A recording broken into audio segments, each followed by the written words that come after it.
Operation Protect the White Boy in full effect for Christopher Jackson out of Riverside, California, where he has been dubbed the Snake Burglar. Now, when I first saw the title, my immediate thought was this guy's just going around stealing snakes, which is a pretty weird thing to go and steal, but I've heard weirder and more crazier things. But that's not the case. It's just the technique he was using in order to steal things.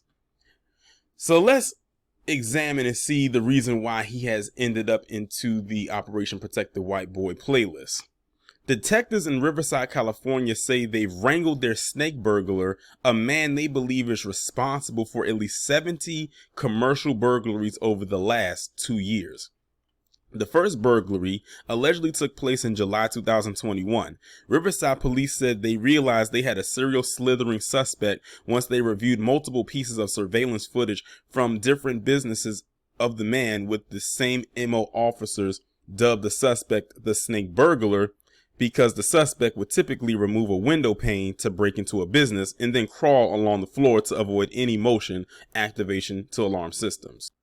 So there it is. That's the reason why they called him the Snake Burglar, because he literally maneuvered like a snake when he committed his burglaries. And apparently it was working well for him to commit 70 commercial burglaries for the last 2 years without getting caught until now.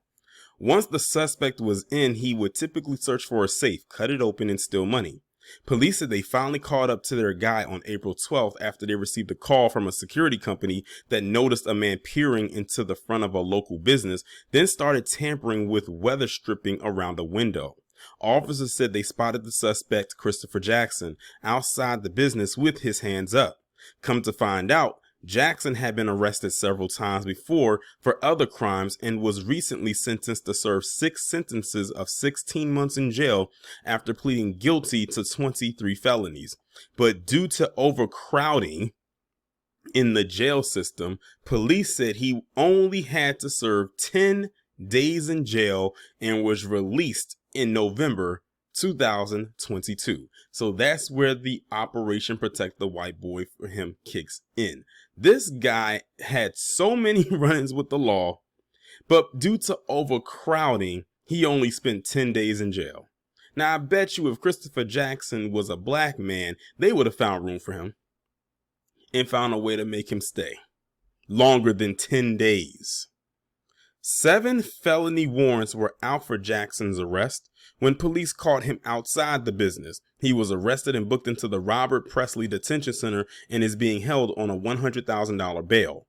Officers said they found methamphetamine on him during the booking process. The Riverside Police Department's Property Crimes Unit will continue to look into additional related break-ins to determine if their snake burglar slithered his way into any other businesses. I'm sure if they look hard enough, they probably will find out that he did. After all, he's been doing this for the last 2 years before actually getting caught. But yeah, 10 days.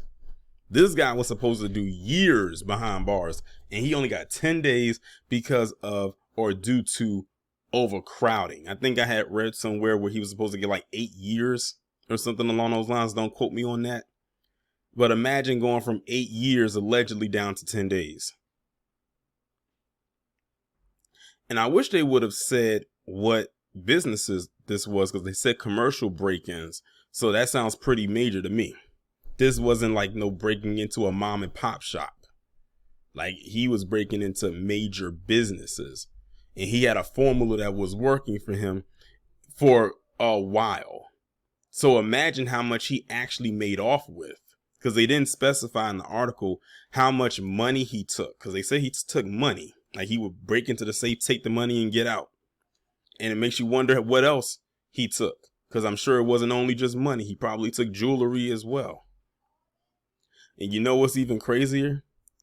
I would not be in the least bit surprised if it's somewhere, in some kind of agency said that they had a job for him. I know that sounds like something out of a movie, but it could happen. They may say, you know what, in order for you to not have to serve any jail time, work with us and we will, for this amount of time, and we'll use that as a prison sentence for you. And we'll even compensate you for it. Stranger things have happened.